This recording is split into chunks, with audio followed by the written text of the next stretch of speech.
A very warm welcome to in my channel. जैसे कि दोस्तों मैंने कल एक वीडियो डाला था सिलेबस से रिलेटेड। तो ये वीडियो चालू देखने से पहले आप पहले सिलेबस वाला वीडियो देखें, फिर इसमें स्विच करें। उसमें मैंने एसएससी जेई का होल सिलेबस के बारे में डिस्कस किया है। तो और हमने ये भी बताया कि हम कैसे आगे बढ़ेंगे सिलसिलेवार तरीके से। तो चलिए आज स्टार्ट करते हैं डीसी जनरेटर से। पहले हम मशीन पढ़ेंगे, फिर पावर सिस्टम। तो मशीन में पहले हम लोग डीसी जनरेटर पढ़ेंगे, ठीक ना। तो चलिए स्टार्ट करते हैं। तो देखिए, सबसे पहला सवाल है हमारा कि lamination of core are generally made of. जो कोर का लेमिनेशन होता है वो किससे बना होता है? तो हम लोग इसके लिए सिलिकॉन स्टील का यूज करते हैं। तो 9 का जो है हमारा आंसर हो जाएगा सी, 1 का सी। अब देखिए, सिलिकॉन स्टील का यूज क्यों करते हैं? ताकि हमारा आयरन लॉस कम हो सके।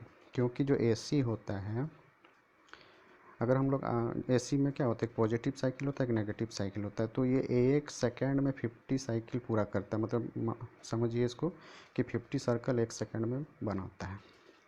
तो एक बार पॉजिटिव बनाता है, एक बार नेगेटिव बनाता है। तो अगर हम सिलिकॉन स्टील छोड़ के कोई और आयरन यूज करेंगे तो वो क्या होगा, हीट प्रोड्यूस करेगा। क्यों? देखिए, जैसे अगर हम लोग सिलिकॉन यूज करते हैं तो सिलिकॉन का जो डोमेन होता है सिलिकॉन का, मतलब एटम वगैरह जो है, तो जब हमारा पॉजिटिव साइकिल चल रहा होता है तो इसका सारा एटम का अलाइनमेंट पॉजिटिव डायरेक्शन में रहता है। और जब नेगेटिव साइकिल आता है, क्योंकि ये पूरा फास्ट प्रोसेस होता है, हाँ, तो जब नेगेटिव साइकिल होता है तो ये सारा डोमेन जो पॉजिटिव डायरेक्शन में गया हुआ होता है ना, तो वो तुरंत ही नेगेटिव डायरेक्शन में आना चाहिए। तो अदर मटेरियल जो है ना, अदर मटेरियल का जो एटम वगैरह चार्ज वगैरह है, वो इतने फटाफट काम नहीं कर पाता है। जिस कारण से हम लोग अगर उसका यूज करेंगे तो क्या होगा ना, एक दूसरे से उलझ जाएगा तो घर्षण होगा, और घर्षण होगा तो हीट प्रोड्यूस करेगा। तो इसलिए हम लोग as compare to other material हम लोग सिलिकॉन स्टील का यूज करते हैं। इसमें भी होता है लेकिन थोड़ा कम होता है।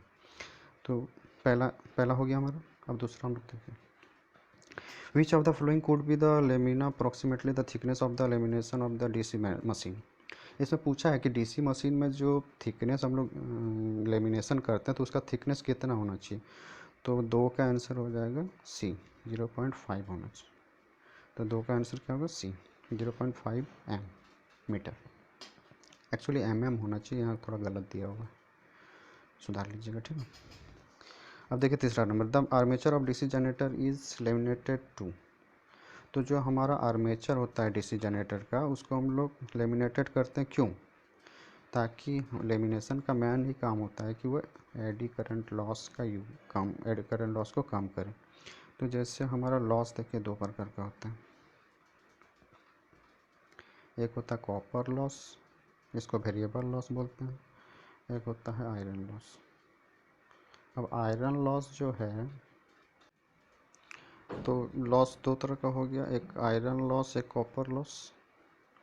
तो ये कॉपर लॉस ये वेरिएबल लॉस होता है, ये होता है हमारा आयरन लॉस, ये कांस्टेंट लॉस होता है। मतलब अगर मशीन हमारा चल रहा है तो लोड लगा हुआ है, नहीं लगा, उससे कोई मतलब नहीं, ये लॉस हमारा होता रहेगा। फिक्स्ड लॉस है ये, वेरिएबल लॉस।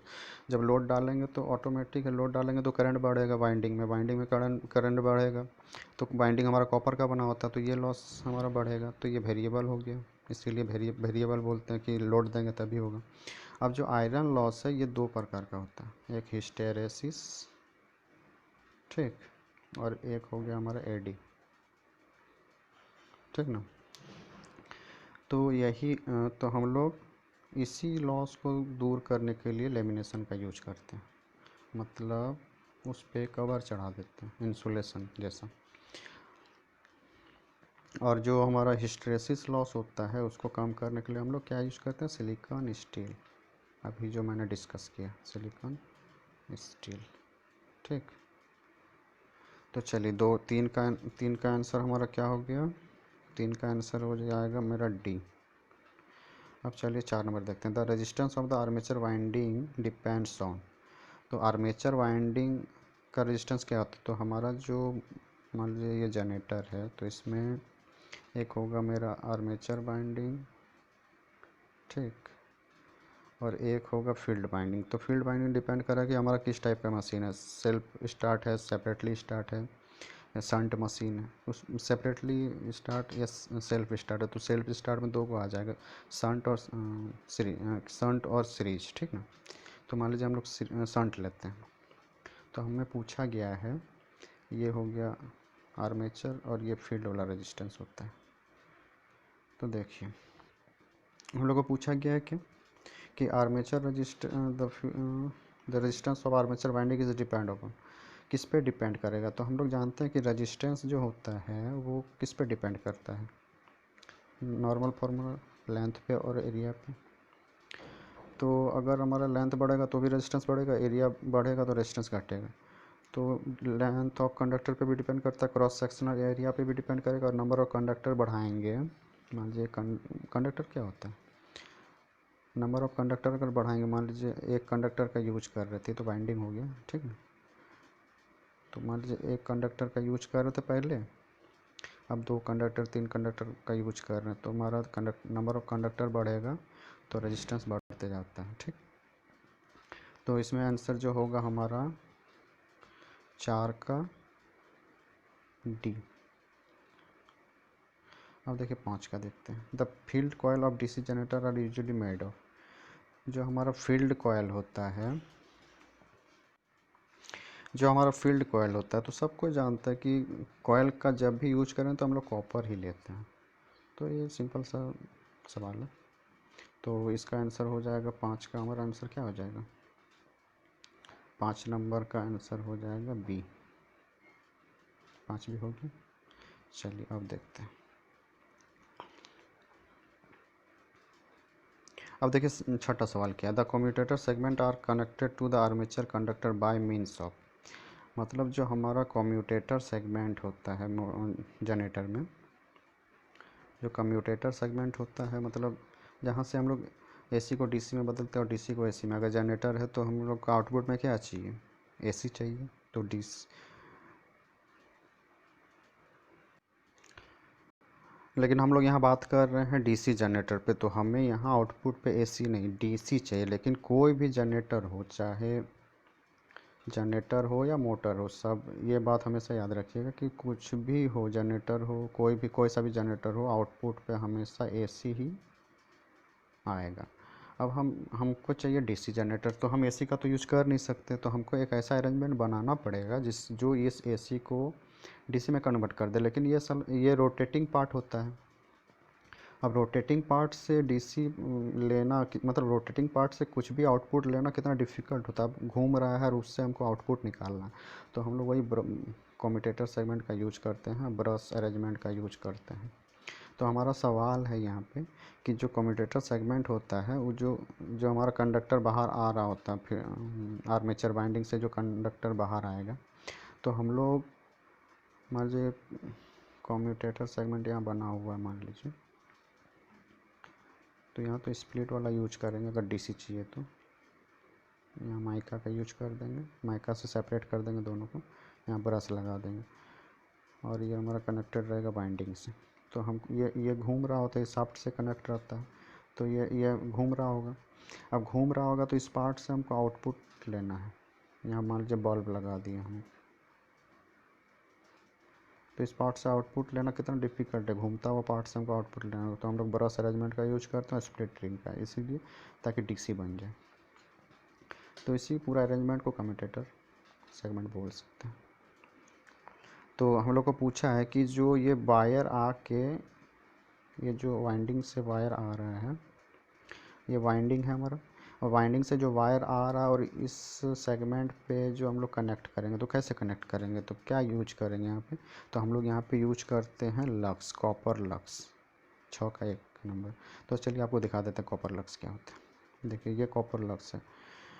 तो ये वाला जो पार्ट है यहाँ पे हम लोग कंडक्टर को ला के कनेक्ट करते हैं, और ये हमारा नट होता है स्क्रू, इसको टाइट कर देते हैं तो हमारा कंडक्टर टाइट हो जाता है। और ये जो हमारा स्लिप रिंग, स्प्लिट रिंग या स्लिप रिंग, एसी में स्लिप रिंग होगा, और अगर हमको डीसी चाहिए तो उसी स्लिप रिंग मतलब टोटल एक रिंग होता है जिसमें कहीं कट ना हो, और तो इससे हमको आउटपुट में एसी मिल जाएगा।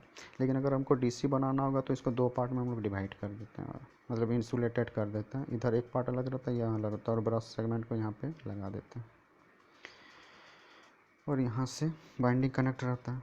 तो हमारा मेन मकसद है यहाँ बताने का कि लक्स क्या होता है। तो देखिए ये हमारा जुड़ा रहेगा स्लिप रिंग से, और यहाँ पे कंडक्टर, वाइंडिंग का कंडक्टर आके कनेक्ट हो जाएगा। तो ये घूमता हुआ पार्ट रहेगा और इसके अंदर से कनेक्ट रहता है। तो इसके ऊपर ब्रश जो होता है वो, ये शाफ्ट घूमता रहता है, तो उसके ऊपर ब्रश अरेंजमेंट लगा होता है, ब्रश घिसता रहता है, ब्रश एक जगह स्थिर रहता है। यहाँ से हम लोग आउटपुट ले लेते हैं ब्रश के से हेल्प से। तो इसी को हम लोग लक्स बोलते हैं, ठीक है। ज़्यादा चर्चा नहीं करेंगे तो वीडियो लंबा हो जाएगा। और देखिए, अगर हमारा ये तो मोटर में यूज करते हैं, अब अगर ट्रांसफार्मर रहता है तो हम लोग कैसे यूज करते हैं, तो चलिए दिखा देते हैं। ये ट्रांसफार्मर में हम लोग यूज करते हैं। मतलब ट्रांसफार्मर का जो ट्रांसफार्मर से जो आउटपुट निकल के आता है, जो घर में जाता है, तो ट्रांसफार्मर से आके एक बक्सा लगा होता है। तो चलिए आपको बक्सा भी दिखाता हूँ। और इसका साइज़ डिपेंड करता है कि केबल का साइज़ क्या क्या है। ये हम लोग 16 mm से स्टार्ट करते हैं, 25 mm अगर आउटपुट पे देना हो तो 25 mm, लेकिन ट्रांसफार्मर से जो बस बार तक लाएंगे तो वहाँ हम लोग 50 mm का यूज करते हैं। तो ये भी सवाल पूछा जाता है कभी कभी, प्रैक्टिकली चीज़ है। तो चलिए आपको दिखा देते हैं। तो ये देखिए, मतलब 50 mm का होगा, तो 25 mm भी होता है और 50 mm। तो चलिए हम आपको दिखा देते हैं क्या है। देखिए, ये ट्रांसफार्मर जो है, ये वाला हमारा ट्रांसफार्मर से आ रहा आउटपुट, ठीक ना। हम लोग घर के लिए अगर आउटपुट लेंगे तो हम लोग क्या करते हैं, जब ट्रांसफार्मर पुराना हो जाता है तो हम लोग यहाँ डायरेक्ट जोड़ लेते हैं अपना घर का कनेक्शन। लेकिन जब ट्रांसफार्मर लग रहा होता है फील्ड में, न्यू रहता है, तो उस टाइम हम लोग वो आउटपुट को यहाँ से ला के इस बस बार में कनेक्ट करते हैं। तो ये बस बार में, इस बस बार में कनेक्ट करते हैं। तो ये हमारा 50 mm का होता है सारा। ये इसी को लक्स बोलते हैं, LUG, लग, ठीक। और देखिए, ये वाला जो है, यहाँ से हम लोग घर के लिए आउटपुट लेते हैं। ये सेफ प्रोसेस है। अगर ख़राब हो जाता है तो हम लोग फिर डायरेक्ट जोड़ लेते हैं यहाँ पे। अगर ख़राब हो जाता है तो देखिए कहाँ डायरेक्ट जोड़ देते हैं, यहाँ पे जोड़ लेते हैं आउटपुट। सॉरी, देखिए यहाँ पे जोड़ते हैं, ठीक। वो 240 वोल्ट दे रहा होता है। तो ये वाला जो लक्स होता है ये 25 mm का होता है। और जो हमारा न्यूट्रल वाला वायर होता है उसमें हम लोग 16 mm का लगा देते हैं। पतला होता है वो, ज़्यादा लोड कैरी नहीं करता, इसलिए पतला लक्स लगता है। तो जहाँ तक उम्मीद है आप समझ गए होंगे कि लक्स क्या होता है, क्योंकि बहुत कन्फ्यूजन रहता है कि लक्स, क्योंकि जो फील्ड में काम किया होता है उसी को पता होता है, नहीं तो एक्चुअली लड़कों में कन्फ्यूजन रहता है। तो ये क्लियर हो गया होगा आपका। तो चलिए आगे बढ़ते हैं फिर। तो अब देखिए, सात, तो छठा का क्या होगा आंसर, ए, कॉपर लक्स, ठीक है। अब सातवां में देखते हैं, in a commutator copper is harder than mica. तो mica and copper are equally hard, mica is harder than copper. हाँ, तो जो कम्यूटेटर होता है, कम्यूटेटर सेगमेंट क्या होता है, पार्ट पार्ट में बटा होता है, क्योंकि बहुत सारा कंडक्टर आके कम्यूटेटर में मिलता है ना, तो ये पार्ट पार्ट में बटा होता है। यहाँ से कॉपर वायर आया हुआ रहता है, ये गोल, इसी को हम लोग स्लिप रिंग बोल देते हैं, स्प्लिट रिंग बोल देते हैं। तो यही हमारा कम्यूटेटर सेगमेंट बनता है। तो यहाँ डिफरेंट जो वाइंडिंग जनरेटर के अंदर रहता है, तो वो डिफरेंट वाइंडिंग आके इस सेगमेंट में जुड़ता रहता है, ताकि वोल्टेज हमको मिलता रहे। इसी न्यूट्रल एक्सिस पे हम लोग ब्रश को प्रेजेंट करते हैं और ये घूमता रहता है और हमको इस ब्रश के थ्रू आउटपुट मिलता रहता है। तो हमको ये पूछा गया है कि इन ए कम्यूटेटर, तो mica is harder than copper. Mica जो होता है, इसके बीच में जो माइका लगा है वो हार्ड होता है कॉपर से। तो इसका आंसर हो जाएगा हमारा 7 का सी। तो 7 का हमारा सी हो गया। चलिए 8 देख लेते हैं। In a DC generator the pole shoes are fastened to the pole core. मतलब इसमें बोला गया है कि जो डीसी जनरेटर का पोल शू होता है, जैसे ये डीसी जनरेटर है मान लीजिए,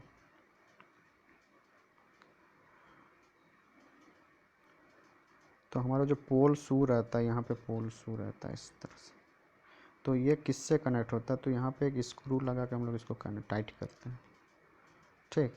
तो वही पूछ रहा है यहाँ पे, the DC generator pole shoe are fast. देखिए पूरा डायग्राम हम नहीं बना रहे हैं, तो ये तो आपको पता होगा अगर आप थ्योरी पेपर पढ़ चुके हैं तो यहाँ पे जो ये ऐसा अरेंजमेंट रहता है कि पोल के ऊपर जो शू रहता है तो ये स्क्रू से कनेक्ट होता है। तो काउंटर तो इसका देखिए आंसर क्या हो जाएगा, काउंटर संक स्क्रू, 8 का बी हो जाएगा। ठीक, बी। अब देखिए 9 नंबर में क्या बोल रहा है। According to Fleming right hand rule, to find the direction of induced EMF when middle finger point in the direction of the induced EMF, finger will point in the direction of। तो ये बोल रहा है कि Fleming का right hand rule, generator का जब भी हम लोग पढ़ेंगे तो उसमें फ्लेमिंग का राइट हैंड लगता है, तो इसको हम लोग भूल जाते हैं, कंफ्यूज हो जाते हैं कि जनरेटर में राइट है या मोटर में राइट होगा। तो इसको याद रखने के लिए हमेशा याद रखिए कि जनरेटर को हम लोग जब भी स्टार्ट करते हैं तो हम लोग को घुमाना पड़ता है, तो हम लोग बायां हाथ से जनरेटर को घुमा सकते हैं, नहीं घुमा सकते। तो हम लोग हमेशा कौन सा, राइट हैंड से घुमाएंगे। तो हमेशा याद रखिएगा कि हम ये ट्रिक्स आपको बता रहे हैं याद करने का, ठीक ना, ऐसा कोई रूल नहीं है। तो जनरेटर का जो क्या बोलते हैं, जनरेटर में जो रूल लगता है फ्लेमिंग का, तो वो फ्लेमिंग का राइट हैंड रूल लगता है। तो यहाँ से आप कन्फ्यूज नहीं होंगे कि जनरेटर और मोटर में क्या लगता है। मोटर में लगेगा लेफ्ट वाला, ठीक, तो और जनरेटर में राइट, क्योंकि जनरेटर को हम लोग राइट हैंड से घुमाते हैं। ये ट्रिक्स है।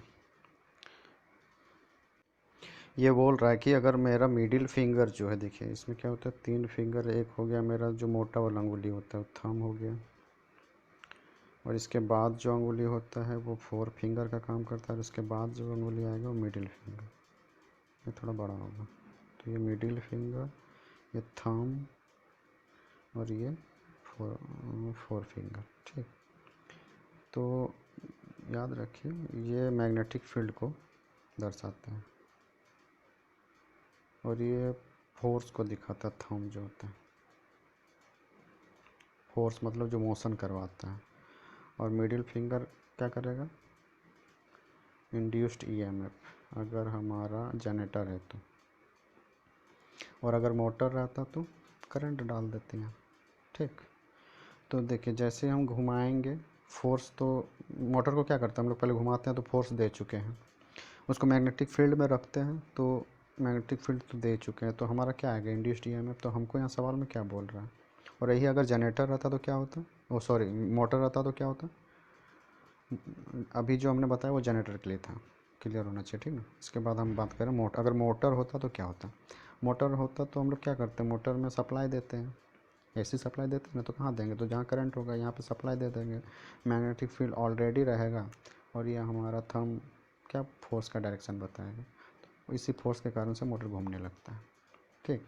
लेकिन हम लोग यहाँ जनरेटर में पहले घुमा दिए हैं, और मैग्नेटिक फील्ड ऑलरेडी अंदर बिल्डअप किया हुआ है किसी या तो डीसी सप्लाई से, अगर सेपरेटली है तो सेपरेटली डीसी होगा, नहीं तो अगर सेल्फ है तो यही पहले तो स्टार्ट करेंगे टाइम पर सब दे देंगे हम लोग डीसी, और उसके बाद इसी का यूज करेंगे जब इंड्यूस्ड हो जाएगा तो यही होता है।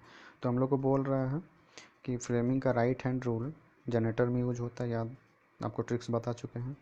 तो उसमें हम लोग को बोल रहा है कि finding the direction of induced EMF, induced EMF का डायरेक्शन क्या होगा, finding the direction of induced EMF when middle finger point two the direction of induced EMF. अगर मिडिल फिंगर जो है वो इंड्यूस्ड ईएमएफ को दर्शा रहा है, तो 4 फिंगर विल बी, 4 फिंगर क्या दर्शाएगा, तो डायरेक्शन लाइन ऑफ फोर्स, मतलब मैग्नेटिक फील्ड को ही लाइन ऑफ फोर्स कहते हैं। तो इसका 9 का आंसर हो जाएगा सी, सॉरी बी। 9 का क्या होगा, लाइन ऑफ फोर्सेस, बी। अब चलिए 10वां नंबर देखते हैं। Fleming right hand rule regarding direction of induced EMF correct less. देखिए क्या क्या कौन कौन सा चीज़ चाहिए, magnetic flux, direction of current flow and resultant force. तो ये तो होगा नहीं, क्योंकि हमको क्या चाहिए, मोटा वाला फिंगर, ये उसके बाद वाला फिंगर, और मिडिल वाला फिंगर जो बड़ा होता है। 3 फिंगर हो गया, थंब, ये हो गया मेरा 4 फिंगर, ये हो गया मिडिल फिंगर। ये 4 फिंगर हमारा क्या करेगा, देखिए याद रखिए, ये दोनों क्या बोलता है, एफ एम, 4 फिंगर हो गया ना। तो ये जो है एफ होता है, यहाँ पहले से ही एफ है तो एफ नहीं होगा, एम होगा, एफ एम याद रखना आपको। और उसके बाद ना ये अंगुली आएगा, तो सामने वाला जो अंगुली होता है वो एफ एम होता है। इसको हम लोग चेंज कर लेते हैं, करंट या ई एम एफ। तो अगर हमारा मोटर है तो करंट और जनरेटर है तो ईएमएफ। देखिए सवाल क्या है। Fleming right hand rule regarding direction of induced EMF correct less. तो फ्लेमिंग का राइट हैंड रूल में क्या क्या रहता है ये पूछ रहा है। तो हम लोग का क्या रहेगा, फोर्स रहेगा, मैग्नेटिक फील्ड रहेगा, उसके बाद क्या रहेगा, राइट हैंड है तो जनरेटर का काम होगा तो ईएमएफ ना आएगा, तो ईएमएफ रहेगा। तो देखिए कौन सा सवाल है इसमें, कौन सा सही होगा। फ्लक्स डायरेक्शन ऑफ मोशन, देखिए फ्लक्स भी होता है क्योंकि मैग्नेटिक फील्ड का मतलब ही होता है flux by area, magnetic field density. तो अगर मैग्नेटिक फील्ड का डायरेक्शन दिया हो तो इसका मतलब फ्लक्स है मेरे पास, फील्ड रहेगा तो फ्लक्स रहेगा ही ना, ये तो आप लोगों ने थ्योरी में पढ़ा ही होगा। तो हमारा आंसर हो जाएगा magnetic field direction of motion and the direction of induced EMF. तो कौन सा सही हो रहा है मेरा, ये वाला सही, बी। तो 10 का बी। देखिए आगे देखिए, magnetic field strength induced voltage ये सब तो होता ही नहीं है। Magnetic field direction and force and direction of motion of conductor, ये भी गलत है क्योंकि हम लोग का होगा 3 चीज़ ही ना आएगा। अगर जनरेटर है तो F M, force, magnetic field, तो यही फील्ड का ही फ्लक्स होता है। और उसके बाद आएगा फोर्स आ गया, मैग्नेटिक फील्ड आ गया, इंड्यूस्ड ईएमएफ। और अगर जनरेटर रहता तो फोर्स, मैग्नेटिक फील्ड और करंट। तो हम लोग करंट देते हैं और उसके बाद हम लोग को आउटपुट ये होता है। और जनरेटर में आउटपुट क्या होता है, ये होता है, मतलब जनरेटर और मोटर का कंस्ट्रक्शन एक ही होता है। देखिए इसमें इधर से इधर जाना पड़ता है, और जब हम अपोजिट इसी में करेंगे कि ईएमएफ डाल रहे हैं, मतलब मोटर में क्या करते हैं ईएमएफ डालते हैं, तो ये हो जाता है मेरा जनरेटर। और अगर हम इधर से इधर चलेंगे तो मोटर हो जाएगा। मतलब हम लोग ईएमएफ डालेंगे, मोशन आएगा, सॉरी ईएमएफ डालेंगे, ये मैग्नेटिक फील्ड है तो मैग्नेटिक फील्ड ऑलरेडी प्रेजेंट रहता है परमानेंट मैग्नेट के द्वारा या तो इलेक्ट्रोमैग्नेट के द्वारा, और ये फोर्स डेवलप होता है मोटर में। तो 10 सवाल मेरा कंप्लीट हो गया। वीडियो लग रहा लंबा हो रहा तो हम लोग 10 सवाल करके ही चलेंगे, नहीं तो फिर इतना डिस्कस नहीं कर पाएंगे। तो देखने के लिए धन्यवाद, और चैनल को लाइक एंड सब्सक्राइब करना ना भूलें।